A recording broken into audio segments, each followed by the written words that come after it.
हरिद्वार में बड़ी संख्या में कांवड़िए पहुंच रहे हैं, जहां लापरवाही की वजह से हादसे भी हो रहे हैं। ऐसे आपदा प्रबंधन के जवानों ने संकट मोचक की भूमिका कैसे निभाई वो आपको दिखाते हैं। बड़ी संख्या में डूबते लोगों को कैसे उन्होंने बचाया है, आइए आपको रिपोर्ट में बताते हैं। कांवड़ मेले में करोड़ों शिव भक्तों की सुरक्षा के लिए आपदा में राहत बचाव के लिए एसडीआरएफ की टीमें लगातार मुस्तैद हैं। गंगा के तेज बहाव और भारी भीड़ के बीच एसडीआरएफ ने अब तक डूब रहे 22 कांवड़ियों की जान बचाकर देवदूत का काम किया है, जो घाटों पर 24 घंटे तैनात रहते हैं। हरिद्वार घाट सबसे संवेदनशील है, इसलिए यहाँ एसडीआरएफ की 9 टीमें जबकि 2 टीमें टिहरी और एक पौड़ी में तैनात की गई है, जहाँ जवान अपनी जान जोखिम में डालकर लोगों की जान बचा रहे हैं। मध्य प्रदेश के मौसम की बात कर लेते हैं। मध्य प्रदेश में बारिश की चेतावनी है। 17 जिले ऐसे मध्य प्रदेश के जहां पर मौसम विभाग ने अलर्ट जारी किया है। रायसेन से लेकर नर्मदापुरम में अलर्ट है, राजगढ़, बैतूल, कटनी में अलर्ट है, सागर और छतरपुर में भी अलर्ट जारी किया गया। इसके अलावा पांढुर्ना में बारिश का अलर्ट है, भारी बारिश की चेतावनी जारी की गई है। मध्य प्रदेश के 17 जिलों में आज खूब बारिश होगी। रायसेन, नर्मदापुरम, विदिशा की अगर बात करें, इसके अलावा राजगढ़, बैतूल, कटनी में भी अलर्ट जारी किया गया है बारिश का। सागर, छतरपुर, पांढुर्ना में अलर्ट जारी हुआ है।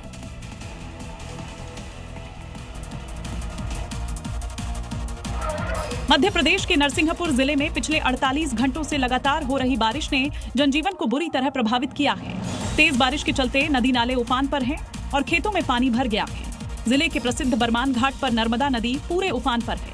नदी का जलस्तर बढ़ने से आसपास के इलाकों में चिंता बढ़ गई है। लगातार बारिश होने की वजह से निचले इलाकों में पानी भरने के हालात बने हुए हैं। किसानों की फसलों को भी नुकसान पहुंचने की आशंका है। प्रशासन हालात पर नजर बनाए हुए है।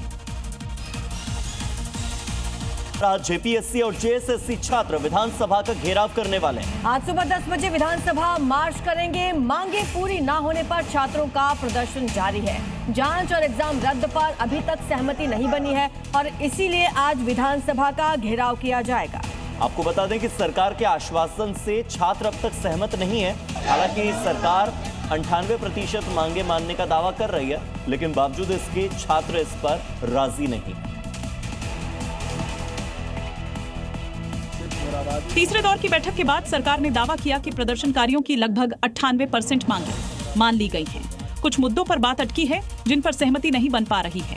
जेपीएससीपीटी परीक्षा रद्द करने पर सरकार ने सहमति जता दी है, जबकि जेएसएससीजीएल परीक्षा रद्द करने को लेकर सहमति नहीं बन सकी है। रिटायर्ड जज की अध्यक्षता में जांच कराने की बात कही है।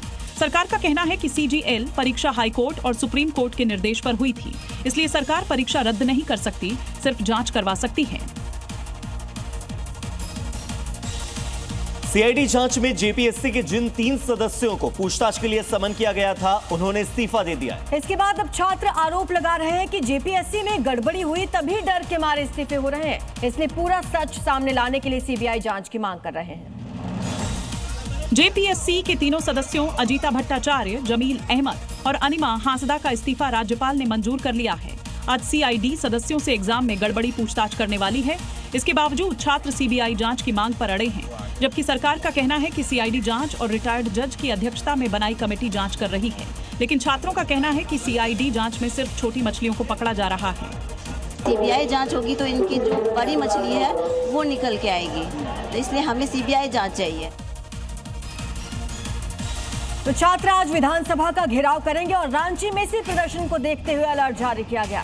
विधानसभा के पास तकरीबन जो 700 मीटर का इलाका है, वहां पर 163 धारा लागू कर दी गई है। विधानसभा परिसर की सुरक्षा को और ज्यादा बढ़ा दिया गया है। तो छात्रों से शांतिपूर्ण प्रदर्शन की अपील की गई है। विधानसभा के पास धारा 163 लागू कर दी गई है और परिसर की सुरक्षा बढ़ाई गई है। देखिए, बैरिकेड्स लगाए गए।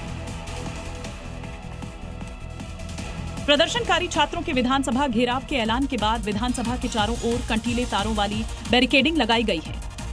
आसपास और रास्तों पर पुलिस फोर्स तैनात है। दूसरे जिलों से भी फोर्स बुलाई गई है, क्योंकि छात्रों ने साफ कर दिया है कि हम अपनी किसी भी मांग से समझौता नहीं करेंगे। आंदोलन जारी रखेंगे और विधानसभा का घेराव करेंगे, जिसके लिए झारखंड के अलग अलग इलाकों से छात्रों के रांची पहुंचने का सिलसिला जारी है। हमारे साथ पूरी तरह से न्याय नहीं हुआ है। न्याय भी अगर आप दे रहे हो तो आधा दे रहे हो, तो उससे कुछ होगा नहीं। न्याय भी देना है तो पूरी तरह से अब हम न्याय लेंगे, क्योंकि देखिए हम इसके हकदार है। प्रदर्शन को लेकर छात्र नेताओं ने अपील की है कि बड़े ही शांतिपूर्ण तरीके से ये प्रदर्शन किया जाए और अनुशासन में रहकर ही प्रदर्शन करें, ये अपील की गई है। प्रदर्शन के दौरान कानून ना तोड़े। दिल्ली के जंतर मंतर पर जो प्रदर्शन हुआ और उस दौरान जो बवाल हुआ, उसी को देखते हुए झारखंड के छात्र नेता जो आंदोलन का नेतृत्व कर रहे हैं, उन्होंने प्रदर्शनकारियों से अपील की। अनुशासन में रहकर प्रदर्शन हो, किसी कानून को न तोड़ा जाए और दिल्ली के जंतर मंतर पर जिस तरह के हालात पैदा हुए थे वो हालात झारखंड में पैदा न हो, शांतिपूर्ण तरीके से प्रदर्शन हो, यही अपील है।